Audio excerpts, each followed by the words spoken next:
A big idea is a game changer. You don't do things the same way once you've happened upon a big idea, like the assembly line in manufacturing or the Wright brothers themselves.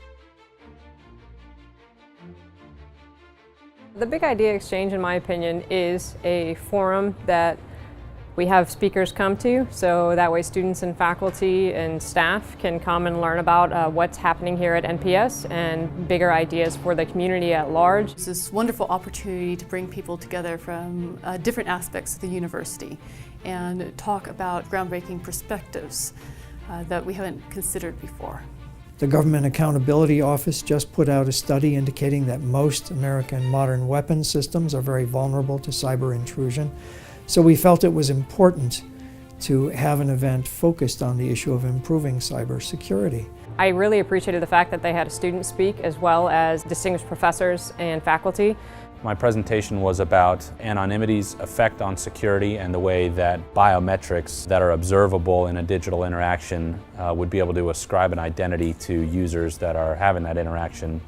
It's a concept that's getting used already for authentication of users, but I think it can be used in the military concept to be outwardly facing towards gray or red space on the internet, as well as being useful for us to authenticate legitimate users in our networks. And it's a good project that is base level and can be very impactful.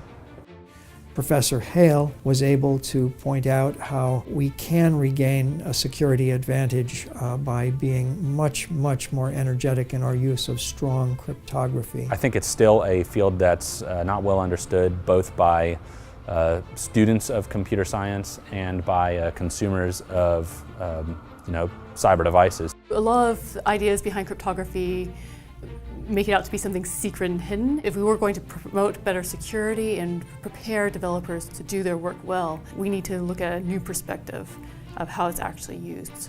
Cryptography is only going to get more important as we have more reliance on small devices. Dr. Michael's talk on cyber policy and cyber arms control is a big topic that a lot of the audience really grabbed onto. So the idea of arms control, even when it's behavior-based controls rather than the controls of materials or technologies, is a very big idea. I definitely learned a lot. I think it's very useful for students who are looking for thesis ideas to come and to listen to some of these big idea exchanges. That way they have really good topics that could be very impactful. I think NPS professors are here because they believe that ideas matter.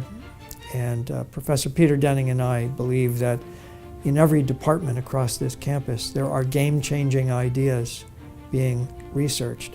I hope that was thought-provoking about a different view of the world than perhaps some people had before, and it might provoke conversations also about what we should really be training our leaders in. These are developers now, these are computer science students, even people who are out in the field at the moment, managers. If we got that conversation going, I think that we could have a lot better perspective about cybersecurity than worrying about hacking all the time. We become academics because we believe that ideas matter, and big ideas matter the most. We hope to add to that inventory of ideas and to help shape the future strategy of this institution.